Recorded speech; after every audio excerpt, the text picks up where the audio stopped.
Okay, my outstanding friends, I just got this from a good friend of mine, Andy. Thank you, Andy.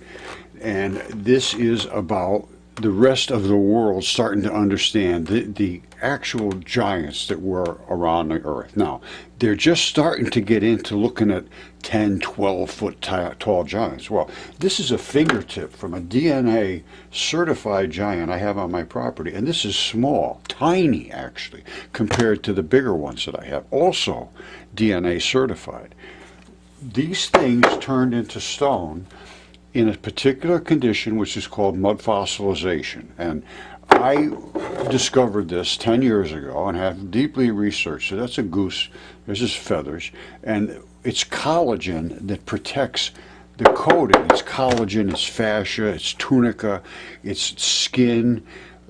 In the correct conditions, which is called mud fossilization, a process happens which is called nucleophilic substitution.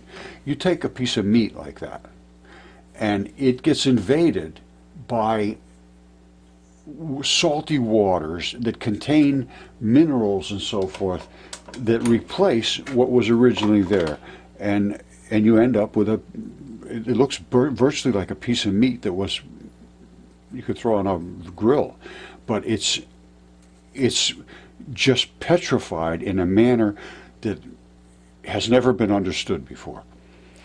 Let's just start with that. Now, let's listen to what they have to say on the History Channel.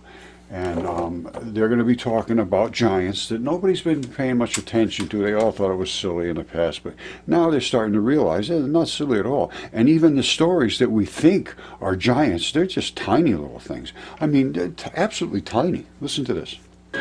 For millennia, humankind has told tales of giants that once walked the earth. Ozark Caves in Arkansas, 9 foot. Provo, Utah, 8'6". Jim Vieira believes it may be more than just myth. The big mystery, where are the bones?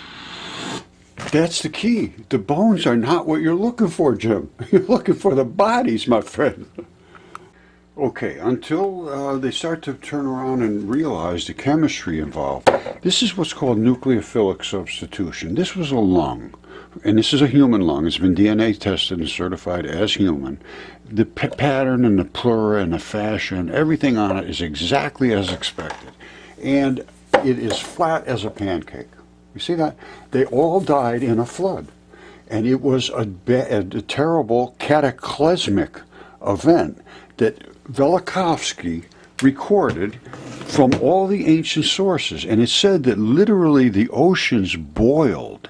The rivers boiled from this almost impact of a gigantic comet almost hitting Earth. It was called Worlds in Collision. Velikovsky wrote it. He was destroyed for bringing forth truth, just as I am destroyed for showing that these things turn into stone, that there were new species, creatures we never knew existed. There were giants here that I have on my property that were literally hundreds of feet tall. This is totally misunderstood, and they go looking for bones. Bones did not survive the Great Flood. Bones were way past that. Bones are subject to being destroyed by the salt invasiveness of this particular cataclysmic event. Some of them preserved like this. The bones are inside. The bones are inside that goose. You see the feathers? The bones are in here. You just can't see them. If you knew how to look at anatomy and so forth, you'd know that they were there. And they are just a hair different of chemistry, and using certain invasive techniques, the salts and acids and so forth, you can strip away all of the fleshiness and all of the tunica and everything and get down to where the actual mineralized bone is. As a matter of fact, hold on a second, I'll show you this for a fact. This is the perfect example of nucleophilic substitution. This is a finger, and this is the top part of the finger. This right here is the bone ball, right there. That's the bone ball. And guess what? It has muscles wrapped around it. If it was not all eroded to the bone, and how can I prove that? Because on the other side, the muscle is still there. There's the muscle wrapped around the bone. This right here is a ligament, or a tendon, I'm sorry, coming down to attach to make your fingers be able to do this stuff. That right there is the literal flesh that wrapped around the bone. And there is the bone right there. That would have had flesh around it too, just like this. But it all fell away. Now inside, you can see, you see this? This is the shell of the bone. This is what they want to find. They would strip everything off of here and get down to this and say, whoop, look at that, we found a bone. Well, I found the tendons, I found the muscle, I found everything that articulates what that bone should be in. And they strip them all down and they call it, concretions. They say, well, that's a concretion. You have to strip all this stuff down to get to where the bone is. No, that's the flesh. That's not concretion. All right, this is DNA tested human. This is the fingernail. That's the little pad that bumps up against the next bone. And that is a fingertip from a giant on my property. Like I said, DNA tested. And here's the side where the fingerprints are. That's exactly like the fingerprints you have on your hand. These are the sweat pores. Those are the ridges. My finger is about the width of one strip in a fingerprint ridge. And the DNA tests confirm all this. The anatomists confirmed it. A kid can look at that and tell that's a fingerprint. I mean, the other side is pretty obvious. It's a fingernail. All right, as you've seen, I have gigantic humans, and they are absolutely, no question, they're human, and they were huge, hundreds of feet tall. Now, they want to know how tall were the giants in the Bible. People are starting to understand that we were just silly not considering this. Is 8, 10 feet tall was giant? No, absolutely not. Enoch said they were 3,000 ells tall. They consumed everything that was on earth and then ate the people and then ate each other because there was just nothing left for them. And that's why they had to be destroyed. And that's when the flood came. And that's when they literally boiled the earth from a collision. Jupiter, they said, the feared god Jupiter sent out a comet to destroy the earth. And it basically... It caused havoc on the earth so widespread that all these giants, basically most 99% of them died. There was stuff that were held over, and there was some pretty big ones, but not like the ones in the beginning. Not mountains, and they were literally like mountains.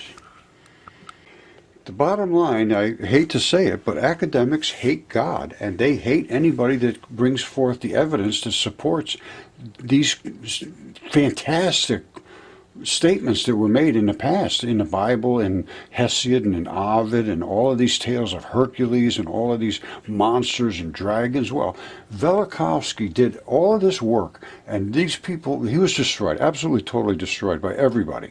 And this archive is being maintained by a team of historians to ensure the integrity of the preservation of Immanuel Velikovsky's unpublished writings. It's strictly nonprofit, and it's strictly for the purpose of achievement of education and scholarship and honesty and truth, which is gone now. There is none whatsoever left in academia. Zero. It's completely 100% fraud, lies, deceit. All it is taking the money from the kids. You say what I tell you to say, or I'll destroy your life. That's what's happened. And that's what happened to him, and it's happened to me, and it's happened to everybody. And these are all the things about him. I wrote a book to preserve his memory as well. All right, if you want to do some really honest research and honest historical understanding, you have to look into Velikovsky. He's absolutely critical. He is the one that did the research that has been so pushed against, and it's been pushed against for self-serving interests so that they don't have to say, we were wrong. They can never say that in academia. I've never said. It's always said, well, it was totally unexpected. They don't say we were wrong. It was something totally unexpected. And then they say, well, we were right about everything, but this was totally unexpected. No, everything's totally unexpected because they won't pay attention to the truth. And the truth is they hate God.